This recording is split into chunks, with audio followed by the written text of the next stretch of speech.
Secretary, just to follow up on Alex's question about TikTok, can you just clarify what your position is on whether TikTok needs to be sold by the Chinese company ByteDance that owns it now? And can you also give us a broad view of your advice to President Biden on tariffs with regard to China? I would say here's my broad view, and I don't want to get into details on any particular company. My broad view is what we do on offense is more important than what we do on defense. To compete in the long run with China, we need to rebuild America in all of the ways we're talking about today.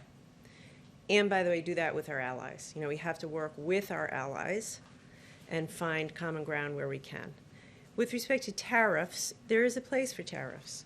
You know, the 232 tariffs on steel and aluminum have, in fact, helped save American jobs in the steel and aluminum industries. So what do we do with tariffs? We have to level the playing field. No one can outcompete the American worker if the playing field is level. And the fact is China's actions are uncompetitive, coercive, underhanded. They've proven they'll do whatever it takes. And so I plan to use all the tools in my toolbox as aggressively as possible to protect American workers and businesses from unfair Chinese practices.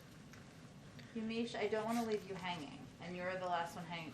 At the risk, Yumish. Well, this is great.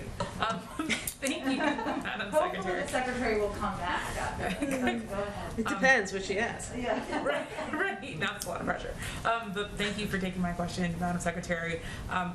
What do you say to a business owner who's looking at the U.S. and wondering, why should I start a company here when I could possibly do so in another country more cheaply? How do we stay competitive as the United States for that business owner's company? So I'd say a few things. One, you cannot get better than American workers, American ingenuity, American innovation. Two, this jobs plan will enhance American competitiveness. You know, I know from being governor, businesses want to locate in communities with good infrastructure, good public transportation, clean water, excellent public schools. That's where businesses want to be. That's where their employees want to work. So if we pass this package, it will massively, businesses will want to be here, will want to be here more than they do now.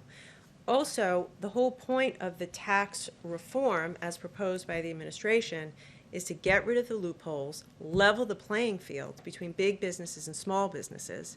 I don't know any small businesses in Rhode Island who are shielding their profits in tax havens around the world.